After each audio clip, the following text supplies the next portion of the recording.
Thanks for joining us. Join us next week, as we have no clue what the fuck we are going to do. Okay, so... Oh, shit, you're right. Oh, my God.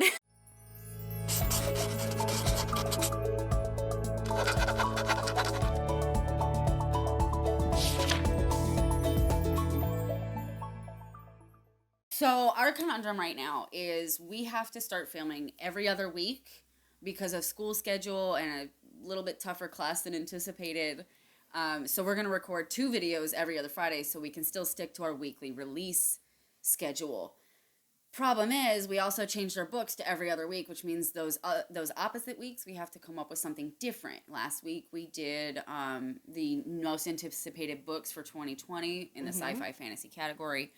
And I've been looking up, seriously for a couple of hours, I've been looking up booktube ideas and tags and stuff to do, and none of them really seem to fit us. We are kind of genre specific, and really kind of still new, even though we've been doing this for about 5 months now. I know, it feels like 8, doesn't it? It's only been 5. Oh my gosh. I know. So right now, we've got to come up with something to do for our next week's video. And all I can really come up with is, like, top 5 favorite, top 5 least favorite. Like, that's boring. Like, yeah, and I don't remember my least favorites because I just... out of my mind. And honestly, that's the thing, is I read so many books, and when I do, because I didn't read them critically for so long, I was reading them for nothing but enjoyment, it's really hard for me to come up with things like, oh, tropes that I see all the time that I hate, or, you know, there was one that was, they called it Mary Kiss Cliff, because they were trying to do it, you know, language appropriate, with characters, and it's like, I don't always remember the names of the characters because there's so many to read, and, you know, things are out of my mind, and so a lot of these are kind of hard to do until we really start reading a lot more, which is a little hard when you're, like, so busy. Right now, I've already got 3 chapters to read when I get home, so, and a project due by midnight tomorrow. Ideas. So, we tried thinking of different things we could throw out there. We thought about maybe checking in some, like, book-type trade journals for tidbit news to just throw at you guys. Yeah, I haven't done that yet. This week's been a little bit hectic. But then that means we have to go find ones that are relevant. And that'll be no problem. And some of them... I did industry updates. Industry updates. Although I did notice some of them are really geared towards publishing houses and not the public in general. I did look at some. Yes, but that's good, though. Some things we could look at. I'm looking at my bookshelf like I'm going to get ideas. And I'm sure somebody's done a whole diatribe of the book versus the movie. I mean, we've tried to do book and movie. Which we have one coming up in a few weeks. Yeah, but do we do a diatribe of what's better, book or movie? Because you can't say.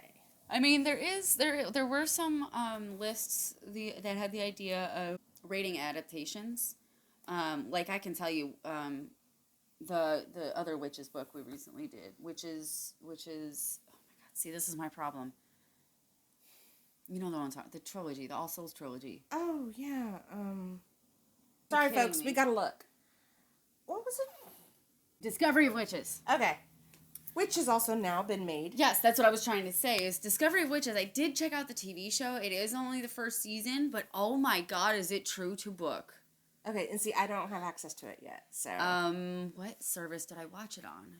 It was on Amazon Prime, wasn't it? It was on Amazon Prime. I can give you access to that, but you don't have the time. I don't. No. But that's the only one I can think of. I mean, Game of Thrones was pretty accurate for the first book, but after that it went left. I never got into the TV series. I got through season... Unpopular opinions, folks. Hold on. Give me a break here. I made it through a season and a half. Initially, I was doing it Netflix, because I didn't have HBO or whatever. I was doing Netflix. 1 disc at a time, 1 episode per disc. Because how many of you remember that Netflix actually mails DVDs? Hey, I'm still on the list. I know, but how many of the people watching this actually remember that? So initially, Game of Thrones was not available streaming. You had to get the disc. So it took me forever to watch season 1. And then I'd have to stop and go, wait a minute, what just happened in the episode? Because there's a million characters and a million storylines. And I was trying to, okay, great. Now I just sent the freaking disc back. I don't remember what I just watched. I mean, I had some characters that I kind of really liked. I liked Okay, this is how much I'm not a Game of Thrones fan. Tyrion. Yes. Okay. Tyrion's great. Tyrion is a crowd favorite. Okay, I will admit, I personally have seen Peter Dinklage in other things and loved him in those. Penelope. But, and he was only a bit character in Penelope, but I just couldn't keep up. It was too much, and I felt like if you couldn't keep your thumb on every single storyline, and who's sleeping with who, and who's killing who, and whose kids are whose kids. I get I have shiny quarter, okay? Do what? Who? And then they're running around in helms, and I'm like, who the hell are you again? I don't know what your face looks like because you're wearing a helm. Okay, so That's okay. Unpopular opinions. I've seen the entire series twice. Oh. I still haven't read past the first book. And then to be honest, I was trying to do them side by side, and then when they started to split, I was like, okay, I can only do one at a time. And the TV show was already on, so I was like, all right, I'll finish the TV show. It just finished last year, so I just haven't gotten to it yet. I did have the suggestion that because I'm a more visual, like, hands person, and I can put it down and come back to it, that I should look at reading the series from scratch and don't even finish the television show. Yeah. And I'm like, whatever. I think I have it. It's on the top shelf. Okay. So we may check that out. There's the other reason I'm a little hesitant to read the series is because they're still waiting on the rest of the series. Oh. George R. R. Martin Don't hasn't get me even started finished it. Okay. This is a freaking beef I have. Okay. Yeah. Beefs with authors. Beefs with authors. Okay. Finish your fucking book before... Oh. Okay. You get us hyped up. You get us excited. We are hooked on these freaking characters. And then you don't write a book for 10 years? No. Instead, he's making another TV show. And I will admit... Actually, he's trying to make, like, 3 TV shows. I am watching Night Flyers. It's creeping me the fuck out. Short stories, other but I'm books, watching Night Flyers. And he's not the only author. He's just the most... He's not the only one. The most recent, There's other authors that have done it to me that I'm like... Okay. I get it. I get it. Writing is hard. I mean... And the muse has to be there, and the juices have to flow, and, okay, nobody... But at some point, you just gotta sit down and just freaking do it. Or... We all writers have to look at themselves in the mirror and say, bitch, you need to get to work. And... We all get there. I know it's not fair. I know it's a high expectation, and I know this is your baby, and we're not... But we get invested in your babies. And they become our babies. And I lost my gourd. And I feel... Now, if you die, Will, I can forgive that for sure. Okay. It kind of sucks, but...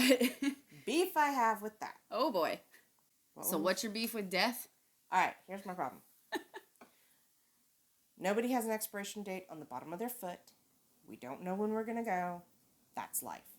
And I get that sometimes amazing authors pass away in the middle of a work. It happens. That's not my problem. It's when some other joker comes along and decides, oh, I have his notes, I'm going to finish it. Some people can do it. Some people can't. Most people can't. Okay, most people can't.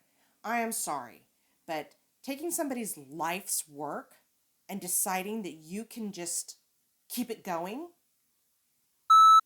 Frank Herbert's son, I think, did a good job. He did his best. But he did not say, I'm doing what my... He made it his own. He did work off of his dad's notes. But Frank's son, Brian, put his own twist on it and made it his own. I was okay with that. I didn't fall in love with him as much as I did Frank's books and Frank's other books, but I got it and I saw the appeal. But there have been others that... I'm so upset now I can't even pull a name out of my head. People that have decided, oh, I'm going to work off of, oh, this half-finished manuscript, I'm going to finish it. And you can tell where it starts with the ghost author. And that pisses me off. I don't know why. I don't know why it upsets me so much, because I feel like you are bastardizing somebody else's work. It's one thing if, that author was working with somebody else and that somebody else is the one that continued, you know, maybe they weren't co-authoring, but maybe they were working very closely. Like for example, the series we're gonna actually read next, that is written by mother and daughter. Okay. And it's not the only series they do together. They do other stuff together as well. They also do their own separate works. So, like, one dies. Okay, cool. You got the other one to, like, maybe it won't be as full, but at least it's in the same vein. Okay. I guess that just bugs me. It's just like when you're watching a series and you're really into the show, and then halfway through the season they switch a character out. They change the actor and it looks nothing like. And he doesn't portray the character anywhere like. I get it. Contract disputes, can't work with an actor because he's an ass or she's an ass. But kill him off. Don't. It derails the joy of it. It really takes the immersion out of it. It does. And it just doesn't feel good for me anymore. I'm like, what the hell? And actors, get your shit together. You sign a contract. You have fans that love you. And again, become invested. I get that sometimes it's irreconcilable. But I can name at least 3 off the top of my head that it happened to. So, like, it's pretty common. Probably more common than it should be. Yeah, and it just... I'm okay.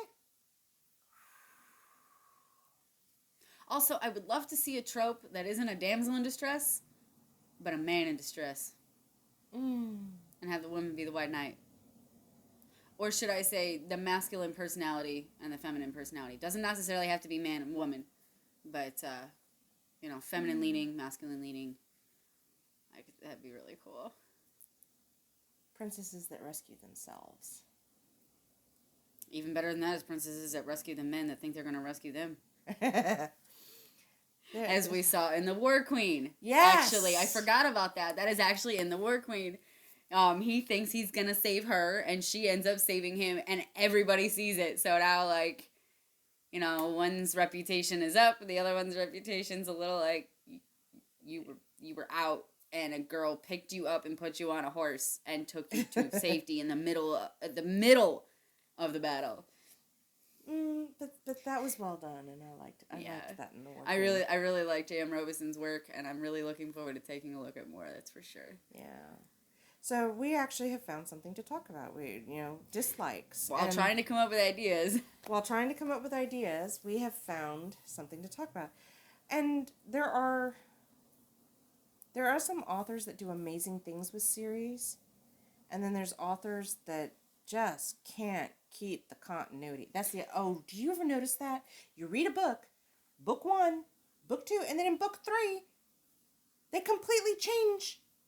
They don't even respect what they did in book 1 and book 2, but it's supposed to be a series. They make their decisions based on something that would have turned them the other way in the first book or something. Right, and or they bring in concepts that were never discussed, or they do away with something that was a big part of the first book, and now they're just going to get rid of it in book 3. Like, it did not even acknowledge it. Continuity. Your readers are way smarter than you think. And they notice the little shit. They may not identify it right off the top, what's bothering them, but eventually they will. And its continuity is a big thing. And some authors do it amazingly well. And really, your diehard fans are going to really pay. Doctor Who fan, where continuity is a constant problem because of the nature of the show. Believe me, we are paying attention. And we are trying to work with your plot holes. But there is only so far we can stretch the imagination. There's only so far that we can just write it off. Like you were saying, a big item from the first book being disregarded in book 3 is a big thing. It's not a minor change. No, it's not. Or completely changing a character's orientation or behavior or purpose with no explanation. No inciting incident. Right. You're just going to, I didn't like the way he behaved, so I'm going to change him completely. We notice. I think that also comes down to, I just watched a video. Oh, excuse me. I'm sorry, guys. I don't know why I'm yawning so much. I just watched a video yesterday from Jenna Moresi. She's one of the only channel we have featured on our channel right now. One of my favorite author tubers. She recently did a video on should you do a series or not. Okay. And it was 5 reasons why you should and 5 reasons why you shouldn't. And I think maybe what you're running into is some of those circumstances where they really shouldn't have been writing a series. Yeah. And they were trying. There's several reasons why an author will do it. One of the ones she mentioned is, my readers want it. And what she says is, but do you want it? Because if you know there's no story there, your readers don't know. You're the one who knows your story the best. Right. She also says sometimes they'll insist on doing a series because they're making money on the first bit. So now they want to stretch out, just like American television. They want to stretch it out, make as much as they can, bleed from it. But the series ends up suffering. For it. And there are several other reasons. I highly recommend checking out Jenna Moressi's channel. She has a lot of great writing tips. Seriously, great writing tips and a lot of giveaways. And I've been trying to borrow her book from the library, but it isn't working out. I'd really love to be able to read her work on top of watching her on YouTube. That way I know if her advice is actually warrantable, because I assume it is, because she's a really great writer. She's a really great, she has good reasons for what she says. I just haven't seen it in practice for her in her writing. Yeah. And there are ways to do series. I think we had talked about our top favorite series, and I had mentioned Alan Dean Foster, the Spell Singer. You don't have to make every book end on a cliffhanger, but you don't have to wrap up every book either. So, Spell Singer series has got several books in it. Some of them is a single adventure that they're on. Episodic, and they wrap it up. But he keeps it in time order of what's happening to John Tom. And one of the books ends on kind of an odd note, and you're waiting for the next book to find out, does it get resolved? And I thought he did that well, because I think he already had the next book drafted in his mind and what was going to happen. Some authors go for that big cliffhanger. And then they don't know what to do with it. Exactly. Or they have no plan. Your readers can tell. And I think if you're going to use that effect, if you're going to go for that, to hook them for another book, you at least need to have the basic parameters of the next book laid out so that you know where you're going with it. And I think that's a writing technique, to plan ahead. And Well, it depends. There's plotters, and then there's pantsers, and then there's plancers that are sort of planners, sort of pantsers. I'm kind of seemingly falling in between. Okay. I thought I was a pantser. I seem to be falling in the in-between, because I do have some plans and some notes, but most of it's up here. Which, of course, my partner's like, no, you need to write it down. You need to write it down. Up here isn't going to work very well. Because if you die, somebody has to finish your book. Well, there's that.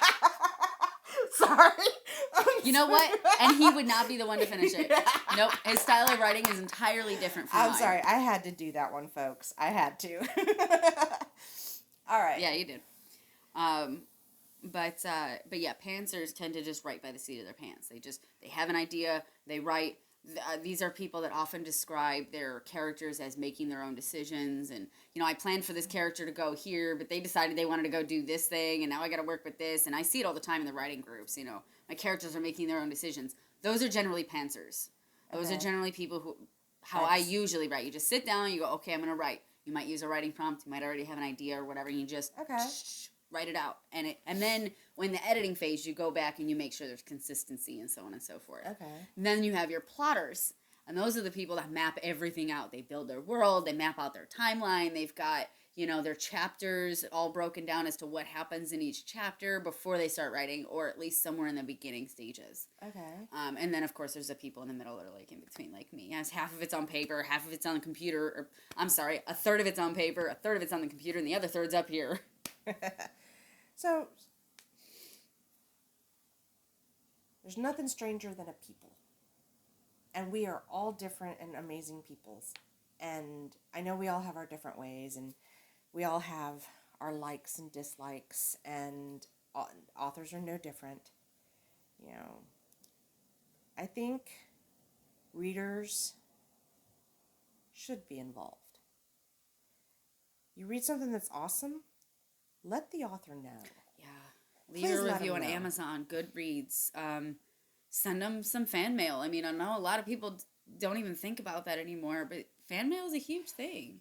It still happens, guys. It does. And just for an example. And gals, guys, gals, and everything else. We've written to authors after we've reviewed their book. And had full conversations. And back and forth feedback. And it was amazing. Just to get networking and connecting, yeah. And learning more about the author's thought process and their ideas and goals and what they're anticipating to create. By the way, J.M. Robeson is not writing another Workwing book. She just doesn't see where the story could go. Okay. And I was like, well, I mean, I'm disappointed, but that's fair enough. Hey, I'll imagine. See, like Jenna said, if you don't have anything to write, you know better than your readers. Don't write a series if it's meant to be a standalone. No, but she has other books that are worth reading. She does, and another one coming out. Yes. Well, not exactly coming out, but. So shout out to your authors. Look for their Facebook page. Look for their Instagram accounts. Instagrams. And their web pages. You might be surprised. Most of them have blogs too that sometimes update you on your writing, on their writing process, on tips about writing. So there's things like that you could find out there if you check out your authors and their blogs, because you can really get connected rather than just. I mean, that's the beauty of technology these days, right? It is. That's why Twitter was so monumental, because it brought celebrities directly to you, which is something that had never happened before. It was always, well, what's so-and-so's address? Oh, it's hidden. It's a secret. But now you can tweet them and have an answer in 30 seconds. It's just great. And connect with your authors. They want to know that you're happy with their writing, or when you're not happy with their writing. They want to know. And you don't know. You could make their day. They may be feeling discouraged about a book, and when they hear your encouragement, they're human. I'm human. Sometimes I just want to hear a good job. I'm not human. I'm vampire. Okay. I'm just kidding. Sort of vampire, though. But do it. Check them out. Go underneath. Dig a little. You might be surprised. And you might find... I'm a clicker. I get on a web page. I see a link. Ooh, what's this do? Boop. What's this do? I'll read it, and the next thing you know, I have like 12, 14 tabs open. And yeah, shit, I need to go through these before I open any more. Okay, bookmark you. But I have found blogs. I have found websites. I have found forums for fans. Okay, my daughter, I won't say she tricked me, but she got me hooked on fan fiction.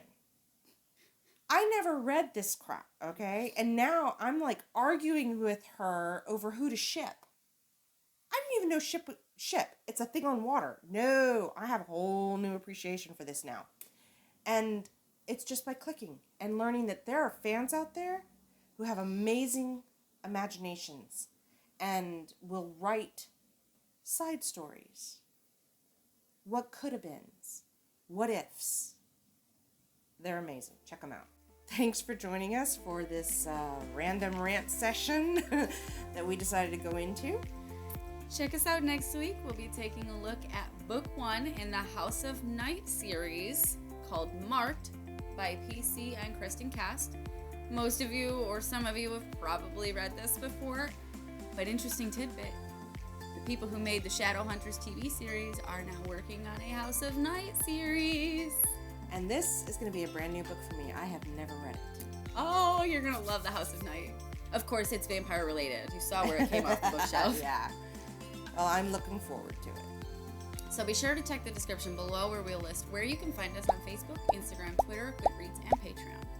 As always, with Patreon, you can become a patron of our BookNook for as little as $3.